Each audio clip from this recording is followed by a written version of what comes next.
Breaking news భూభారత్లో భారీ మోసాలు అంటే దానికి సంబంధించిన అక్రమాలకు సంబంధించి కుంభకోణాలకు సంబంధించిన వ్యవహారం ఇప్పుడు తెర మీద హాట్ టాపిక్గా మారింది.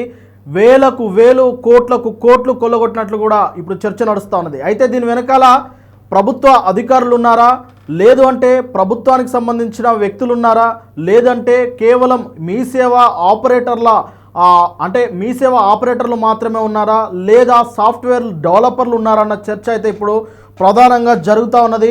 మొత్తం మీద మీ సేవ ఇతర నెట్ కేంద్రాల్లో అక్రమార్కులు అయితే ఇప్పుడు భూభారతి పైన వస్తున్న స్టాంప్ డ్యూటీలు కానీ చలానాలు కానీ వాటన్నిటినీ ప్రభుత్వ ఖజానాలో జమ కాకుండా వారి ఖజానాకు మలుపుకునే ఒక టెక్నాలజీతో ఇప్పుడు వీరంతా పనిచేస్తున్నట్టు తెలుస్తూ ఉన్నది. డిజిటల్ ఫ్రాడ్కు పాల్పడుతూ ఈ కేటుగాళ్ళు డిజిటల్ ఫ్రాడ్కు పాటుపడుతూ ఈ కేటుగాళ్ళు మొత్తం ప్రభుత్వ ఖజానాలో జమ కావాల్సిన డబ్బును మొత్తం తమ వ్యక్తిగత ఖాతాల్లోకి మళ్లిస్తూ ఉన్నారు. అయితే మొత్తం మీద ఈ కేటుగాళ్లకు అడ్డాగా మారింది మీ సేవ, అలాగే ఈ సేవ. దీంతోపాటు ఇతర నెట్ బ్యాంకింగ్లకు సంబంధించి నెట్వర్క్కి సంబంధించిన కొన్ని ఇంటర్నెట్ సంస్థలైతే దీనికి మొత్తానికి స్లాట్ బుకింగ్ నిర్వహిస్తామని చెప్పేసి ఎవరైతే భూభారత్లో తమ చలాన్లు కట్టడం కానీ లేదంటే ఏదైనా రిజిస్ట్రేషన్కి సంబంధించిన స్టాంప్ డ్యూటీలు కట్టడం కానీ వచ్చిన ఆ వినియోగదారులను ఆసరాగా చేసుకొని వారు డబ్బు కట్టిన తర్వాత ఆ డబ్బును ప్రభుత్వ ఖజానాలో నేరుగా జమ కానివ్వకుండా సైడ్గా తమ ఖాతాలో జమ చేసుకుంటా ఉన్నారు.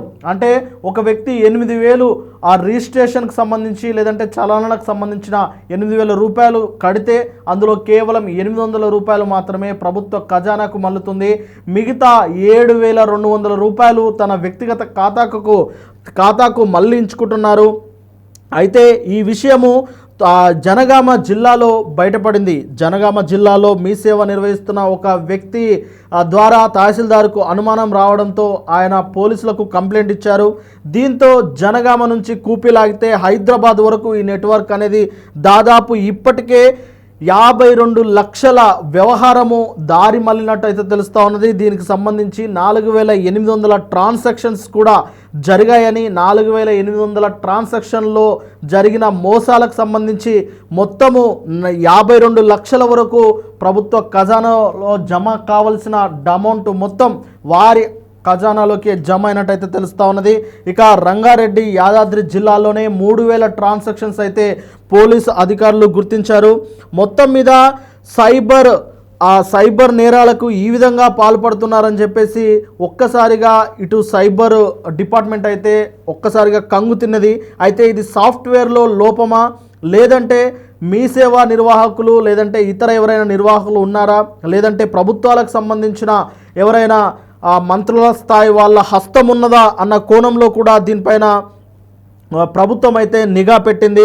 ఇప్పటివరకు ముగ్గురిని ఆ మీ సేవ నిర్వాహకులను ఒక ముగ్గురిని అయితే అరెస్ట్ చేశారు, వారిని విచారిస్తూ ఉన్నారు. మొత్తం మీద దీనికోసము ఒక హై లెవెల్ కమిటీని కూడా నియమించారు.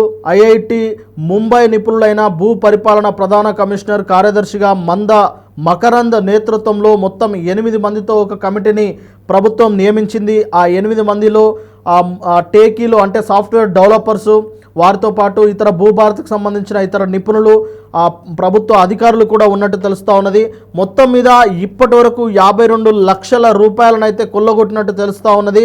మరి ఆ అమౌంట్ను మొత్తం అనా పైసలతో సహా తిరిగి తీసుకొస్తామని రెవెన్యూ శాఖ మంత్రులు పొంగులేటి శ్రీనివాస్ రెడ్డి అయితే గత రాత్రి మీడియా సమావేశంలో ఆయన మాట్లాడారు. ఖచ్చితంగా భూభారతిలో ఇన్ని అక్రమాలు జరుగుతున్నాయని చాలా లేటుగా తెలిసింది, దానికి చింతిస్తున్నామన్నట్లుగా ఆయన వ్యాఖ్యానించారు. అయితే దీనిపైన బీఆర్ఎస్ నేతలు విమర్శలు అయితే గుప్పిస్తూ ఉన్నారు. బీఆర్ఎస్ హయాంలో తీసుకొచ్చిన ధరణిలో అనేక లోటుపాట్లు ఉన్నాయని చెప్పి భూభారతిని తీసుకొచ్చారు.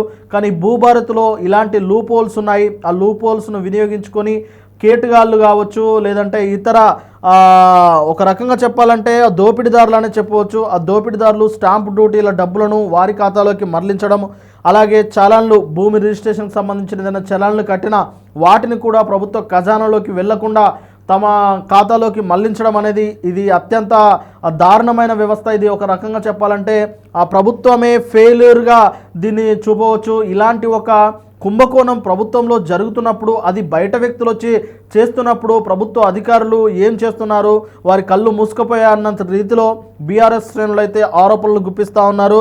చూడాలి మరి అనా పైసతో సహా ప్రతి ఒక్కరి అంటే ప్రతి ఒక్క రూపాయి వెనక్కి తీసుకొస్తామని రెవెన్యూ శాఖ మంత్రి పొంగులేటి శ్రీనివాసరెడ్డి అయితే చెప్తా ఉన్నారు. మరి దీనికోసం ఇప్పటికే కమిటీ వేశారు. కమిటీ వేసి దానిపైన విచారిస్తూ ఉన్నారు. చూడాలి మరి ఆ అక్రమార్కులను పట్టుకుంటారా, ఆ పోయిన డబ్బులన్నీ తిరిగి ప్రభుత్వ ఖజానాలోకి జమ చేస్తారా అనేది వేచి చూడాలి.